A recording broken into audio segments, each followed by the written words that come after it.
À 80 ans, Michel Drucker semble plus en forme que jamais, et bien décidé à poursuivre sa carrière, à la télévision comme sur scène. Dans son nouveau spectacle de Vous à moi, qu'il joue au Théâtre Marigny, à Paris, jusqu'au 24 mars 2023, le présentateur emblématique de l'émission Vivement Dimanche se livre sur sa vie, avec humour, mais pas seulement.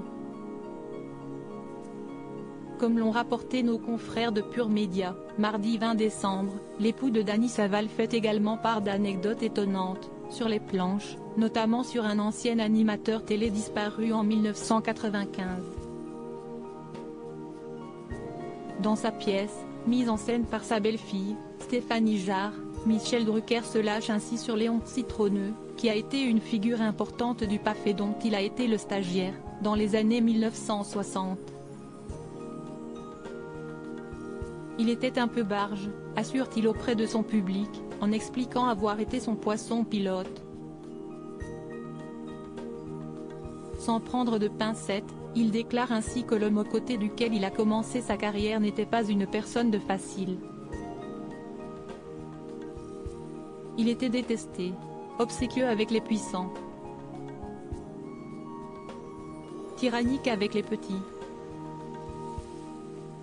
Je l'ai même vu, un jour, en venir aux mains avec Claude Darget qui était son grand rival, affirme Michel Drucker sur les planches, en lançant, avec amusement, « Ah, celui-là, Léon. C'était quelqu'un ». Pour ses plus jeunes fans, l'animateur de France 2 a résumé la notoriété du journaliste, c'était Monsieur Télévision. Il savait tout faire. Il parlait 5-6 langues, il mariait les têtes couronnées. Il les enterrait. Et souvent, c'était les mêmes. C'était ça, Léon. Supérieur à Michel Drucker, qui sont les membres de sa famille? Un personnage public qui ne supportait pas qu'on le reconnaisse. Se replongeant dans ses plus anciens souvenirs, Michel Drucker raconte ensuite qu'il était tellement débordé que, le dimanche, il ne prenait même pas le temps de déjeuner. Pas avare en anecdotes, l'animateur phare de la 2 s'est rappelé du jour du tiercé, en 1965, comme le relatent nos confrères, près des studios, je suis avec lui dans sa cime Camille. Il mange des frites et il engloutit des tripes à la mode quand préparées dans un tupperware par sa femme Laura, tout en répétant les chiffres du tiercé. Toutes les vitres sont fermées. Il ne voulait pas qu'on le reconnaisse, il ne supportait pas qu'on le reconnaisse. Point si est-il ennuyeux pour un personnage public, lâche-t-il avec humour.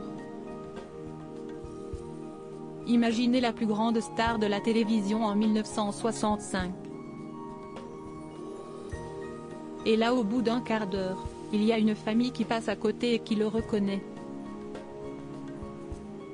Là, il rentre dans une colère, il baisse la glace et dit « Je vous interdis de me reconnaître ». Fallait le sortir ça, commente Michel Drucker dans sa pièce, en riant avec son public de cette situation totalement loufoque qu'il a vécue au début de sa carrière. Article écrit avec la collaboration de 6 médias Crédit Photo, Coadic Y.